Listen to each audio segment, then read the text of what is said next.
Mbak Megi dan Pak Mamat mungkin sebelumnya minal aidin wal faizin dulu. Minal aidin wal faizin, mohon maaf lahir batin.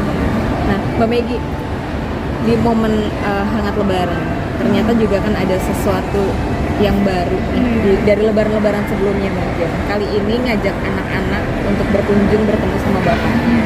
Mungkin gimana sih ceritanya sampai akhirnya memutuskan ya sudah deh, mungkin memang waktunya nih anak-anak ketemu bapaknya lagi gitu. Oh, kalau itu saya tidak bisa merealisasikan apa yang menjadi keinginan saya kalau enggak restu dari suami. Artinya semuanya juga ini sebenarnya bukan murni dari saya sendiri, tapi ini dari kebesaran hati suami aku. Kalau gimana? Sebenarnya momen ini kan momen Lebaran. Nah, selama saya menikah dengan Megi, dia selalu Lebaran di kampung halaman saya. Jadi tahun ini dia minta untuk Lebaran di Jakarta, tapi ternyata nggak terlaksana karena setelah Lebaran kita baru ke Jakarta. Nah, setelah itu ya daripada Jakarta kena macet apa ya, kita jalan-jalan lah ke Bandung sekalian liburan.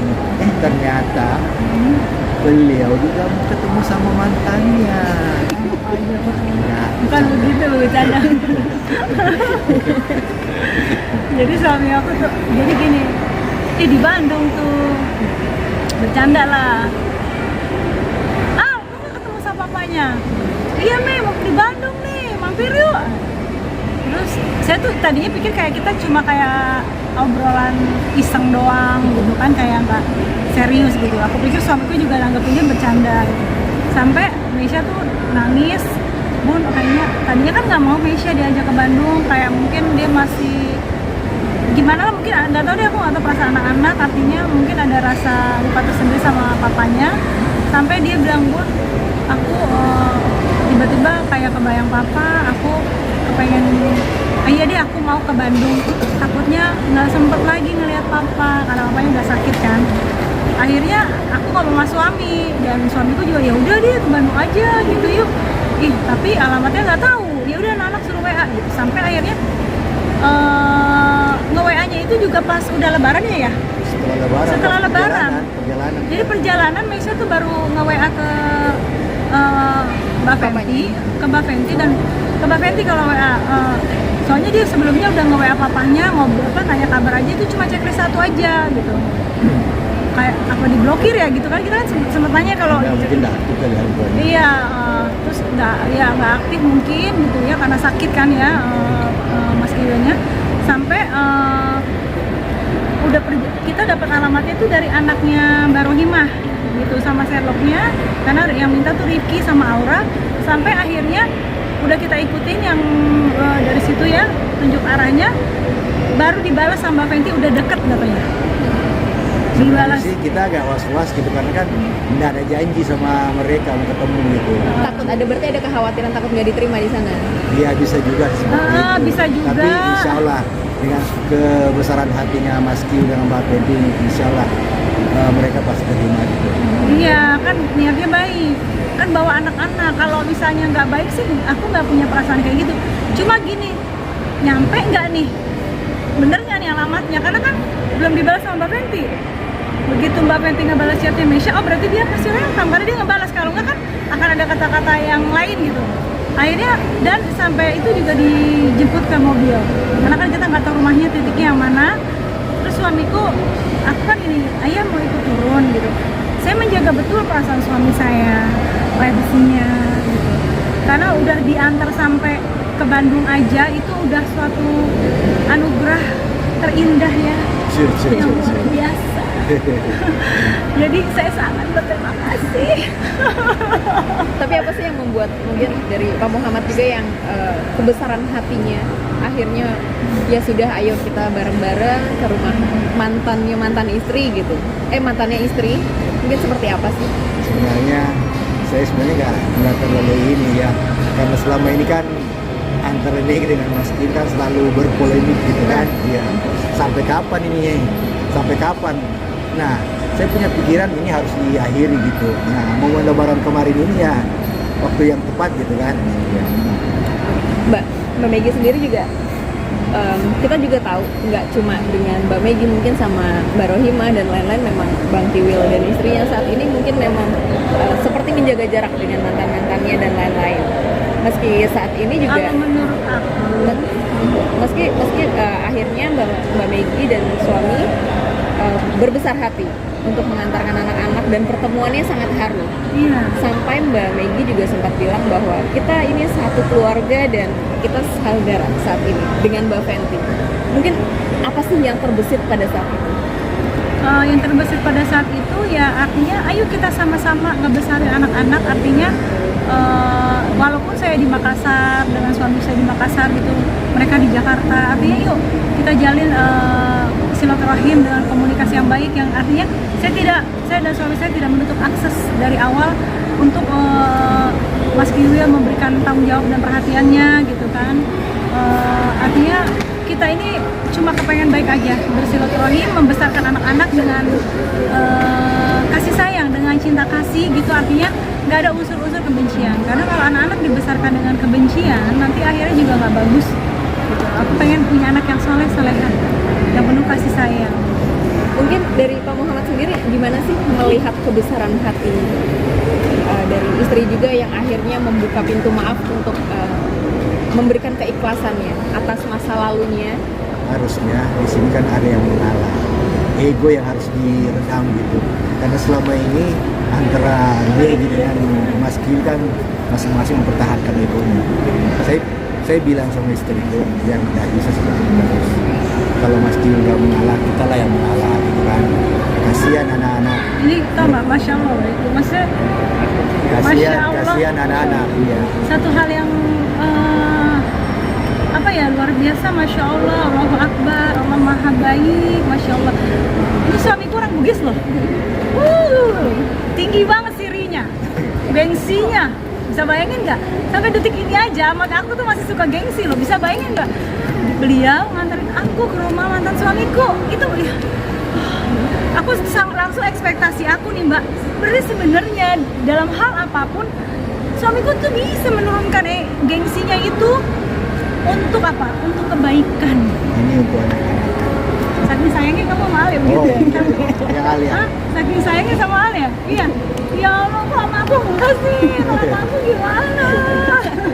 Tapi sempat ada kekhawatiran nggak Mbak Megi nanti gimana ya pertemuan ini, gimana, takut awkward kah atau kayak gitu-gitu? Ya kayak aku sih ngalir aja ya, kayak biasa aja gitu, jadi kayak saudara aja rasanya mbak.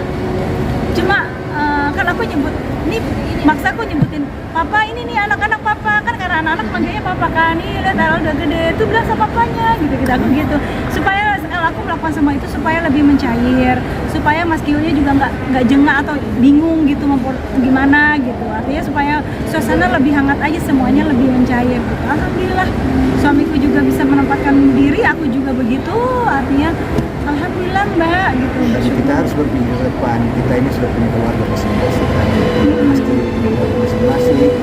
Megi juga sudah punya suami sendiri. Ada penerimaan seperti apa mungkin di awal pada saat datang? Jadi awalnya itu Mbak Fenty bilang ke saya, Teh Megi boleh nggak aku berdua sama Al dulu, kasih surprise. Jadi kemungkinan Sepertinya ya. kayaknya dia belum Mas bilang Kiwil nggak nggak tahu. gitu. Kayaknya Mbak Fenty nggak ngasih tahu ke suaminya kalau kita tuh mau datang dan dia ngasih alamat gitu. Jadi pertama tuh kan di video itu kan ada aku potong ya, ada aku potong karena dilihatinnya ke kaki, soalnya kan nggak bagus. Aku potong sebenarnya Mas gitu gini. Dia nggak Gitu-gitu, pamit, karena kan waktu kecil, Dia kan masih kecil. masih belum bisa jalan, bener mbak. Saya udah bisa, masya Allah, udah bisa lari gitu. Kan nggak ketemunya tuh kurang lebih Pas dia enggak, 4 tahun lebih. nangis dia. Iya bagi, ini gitu langsung, langsung gitu. Kita tuh yang gitu. Aku tuh yang, aku sempet kayak mau nangis sih, cuma aku malu aja.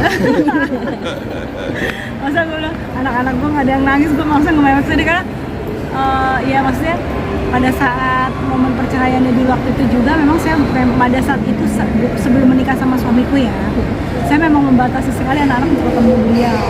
Mungkin beliau ada kebencian di situ gitu kan, jadi kayak Al nggak ketemu lagi Meisha gitu. Walaupun saya bilang silakan ketemu aja di rumah ibu saya, Tapi artinya kan akhirnya nggak ketemu gitu kan, kasihan gitu. Jadi ketemunya waktu itu sama Rifki aja udah gitu, apalagi begitu aku menikah sama suamiku yang paling yang dibawa paling awal siapa ya? Agnesya apa ya? Agnesya apa sih yang kita nikah itu? Langsung dibawa Meisha duluan ya? Iya, Meisha duluan. Yang dibawa tuh Meisha duluan gitu. Jadi katanya Rifki terakhir. Rifki terakhir gitu. Jadi yang paling sebenarnya membuat sebenarnya momen haru yang benar-benar Kilo tuh Mas Kilo tuh nangis banget itu pas Meisha. Karena benar-benar abis aku bikin proses cerai itu 3 bulan aku perkenalan dengan suamiku, terus akhirnya kita memutuskan untuk menikah. Itu kejadiannya tuh seperti itu. Jadi dia nggak ketemu anaknya gitu. Jadi kayak jadi Meisha tuh masih kecil banget mbak ya. Jadi Tapi memang mbak biasanya itu bapak itu lebih erat hubungannya dengan anak perempuan. iya biasanya begitu. Terus setelah pertemuan itu mungkin ada pembahasan tersendiri nggak sih gitu? Mungkin Nggak ada. Saya cuma sampaikan sama Mas Kiyo, mereka kan sering ke luar kota, siapa tahu ada waktu ke Makassar, kita selalu terbuka untuk berarti sekarang benar-benar sudah seperti keluarga. harus sih benar. Dan selepas dari Bandung, mungkin sudah ada komunikasi lagi atau gimana? Udah Mbak Peggy bilang Peggy di mana? Peggy di mana? Masih di Bandung nggak ya, kirain masih di Bandung, udah mau pulang ke Makassar ya, habis syuting movie ini ya, udah mau pulang, sedih banget sebentar doang. Iya, apa namanya, aduh padahal masih pengen ketemu sama anak-anak gitu. Saya nggak apa-apa mbak, kalau misalnya emang mau ketemu sama anak-anak aja boleh. Misalnya saya di Jakarta 5 hari gitu, terus mau dibawa 2 hari mau main sama anak-anak, silahkan, nggak melarang saya. Malah saya tawarin bilang, Al, mau nggak kasih nginap dulu 1 malam sama bapaknya? Cuma Mas Kiyo tahu persis bilang ini anak nggak mungkin, karena dia suka berenang. Suka berenang, pasti dia mau di hotel gitu, kayak gitu, udah tahu anak-anaknya. Setelah melepaskan semua keegoan selama bertahun-tahun, saat ini setelah pertemuan hangat itu seperti apa sih mbak sekarang? Ya lega aja, kayak gimana sih mbak, hidup ini kan kita kayak ngelis, kita di hidup ini ada wishlist ya, selain wishlist untuk kayak kita mau naik haji insya Allah tahun depan itu ya cita-cita gitu lah, wishlist kita sama Allah gitu. Tapi kan saat kita mempersiapkan untuk benar-benar kayak aku ingin ke jalan Allah, semuanya pengen istiqomah gitu. Salah satunya apa? Ya itu berbuat baik, menjalin silaturahim yang baik gitu. Ya aku sama suamiku ya sudah nih sama papanya anak-anak, sama siapa lagi yang mungkin ada sesuatu yang mengganjal yang ini kayak gitu. Ada satu lagi bisnis kita, cuma kita nggak bisa share. Ada ya. Siapa tahu mau ketemu lagi sama Mbak Rohim. Ya itu dia maksudnya. Ada Mbak Rohimah malah aku nggak kepikiran. Oh ya Mbak Rohimah satu lagi itu tuh kan dia bilang satu lagi ada. Jadi ada 2 sih sebenarnya. Mas Kio udah ada 2 lagi, artinya yang sama Mbak Rohimah juga kayaknya belum selesai gitu. Terus begitu gitu ya. Kira-kira aku harus apa ya meneruskan itu? Aku nurut deh. Nah, Ayo, caranya apa? udah biarin aja. Ya biar aja dulu. Berarti masih ya udah tunggu waktu dulu ya. Iya, tunggu waktu aja. Sebenarnya kita nggak pernah ini mau sama Mbak Rohimah tetap harus terjalin komunikasi gitu kan. Jadi kita sementara lah. Resolusi nggak tahu satu lagi yang dipanggilkan. Oke. Terus kelegaannya satu-satu nih, terselesaikan. Ya alhamdulillah. Kalau Mbak Rohimah sih sama anak-anaknya sih baik mbak. Kayak gitu deh. Cuma ya suami saya bilang ini hal-hal yang kayak gini masih diselesaikan. Karena mbak, kalau saya mau ya. Cuma ya saya nunggu saran suami saya apa yang harus dilakukan. Ya, ke rumahnya ya di Parun. Di mana sih rumahnya? Nanti deh kalau kapan-kapan kita ke Jakarta ya. Kalau anaknya pernah silaturahim ya. Anaknya silaturahim, cuma Mbak Rohimah tidak mengakui gitu. Jadi kita kaget aja. Anaknya silaturahim ke hotel, adalah ngomong tentang ini itu dan lain-lain gitu. Tapi dibantahkan itu, dibantahkan sama Mbak Rohimah tidak gitu. Jadi saya bilang suami saya kaget waktu itu waktu lihat statement Mbak Rohimah di TV. Terus saya bilang sama suamiku, ya kalau misalnya ayah tadinya kan aku sempat cerita ya problemnya gitu. Terus suamiku bilang mungkin kamu ya gitu, karena kan suamiku lebih pengen istrinya tuh koreksi diri gitu. Nggak apa-apa sih kalau aku yang lebih di gituin suamiku, ya bagusnya aku jadi koreksi diri. Tapi enggak ya, cuma saya berdoa ya Allah semoga suatu saat ada sesuatu hal yang bisa menunjukkan. Jadi saya capek ngejelasin gitu. Ada suamiku nonton di TV, dia ngomong saya gini tuh ya, aku nggak pernah ngomong ya nonton ya. Itulah yang membuat dulu seperti itu. Jadi gimana untuk bisa, aku berusaha, karena aku udah berusaha untuk terus mendekati dengan terus berbuat baik, ya putus asa gitu ya, sampai akhirnya bercerai pun masih ada tetap begitu gitu ya. Coba ya kalau dipikir ya, aku udah sama kamu tapi beritanya kayak gini, terus Mbak Rohimahnya nanggepinnya juga jadi semakin memanas. Bilang ya sudah biarin aja. Jadi kalaupun saya diem, wartawan ngejar-ngejar untuk minta ngejelasin tentang Mbak Rohimah, aku cuma diem biar waktu. Yang kalau saya yang penting ini, alhamdulillah Allah memperlihatkan di TV suamiku nonton. Nah, jadi ayah tahu bagaimana perasaan aku itu. Jadi kekecewaan itu masih sangat besar ya. Jadi ya Allah, gitu. Padahal kita baik sama anak-anak semuanya.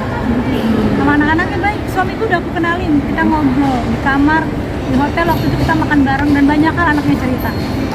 Iya. Dari segala proses itu Mbak, dari segala proses itu mungkin ada nggak sih kayak sebuah keinginan yang ingin disampaikan? Ada. Saya cuma pengen ngomong sama Rohimah, Mbak, tidak ada umur yang bertambah muda tapi semakin berkurang. Saya cuma minta maaf lahir dan batin, kesempurnaan karena hanya milik Allah. Udah pasti kekurangan punya kita. Di hari yang fitri ini alangkah lebih baik untuk Mbak maafin saya, dan saya mau maafkan Mbak gitu ya. Kita jalani hidup masing-masing dengan silaturahim yang baik, semua karena Allah dan untuk anak-anak. Karena biar bagaimanapun anak-anak ini sedarah, mereka bersaudara. Kita ciptakan, kenapa anak-anak bisa akur? Kenapa anak-anak bisa merangkul aku? Kenapa anak-anak bisa ngobrol sama ayah sambungnya ini? Tunggu ya sayang. Kenapa anak-anak bisa ngobrol sama ayah sambungnya anak-anak gitu loh? Artinya yang bukan siapa-siapa juga buat anak Mbak Rohimah. Kenapa nggak kita jadikan ini semua silaturahim yang baik, yang indah, yang insya Allah kita akan mendapatkan kebahagiaan dari ridha Allah gitu ya. Jadinya itu aja. Mari kita bersihkan hati sama-sama untuk saling memaafkan, karena ya seperti suamiku bilang, karena memang sudah tidak ada apa-apa gitu. Kita nggak perlu mengujar kebencian, kita nggak perlu membesarkan dan mempertontonkan anak-anak dengan kehidupan yang penuh kebencian gitu. Kita ciptakan saja, karena kebahagiaan itu, keharmonisan itu, sakinah, mawaddah, warahmah, itu kita yang menciptakan Mbak. Oke, siap kalau gitu, terima kasih banyak Mbak Meggy, Pak Muhammad.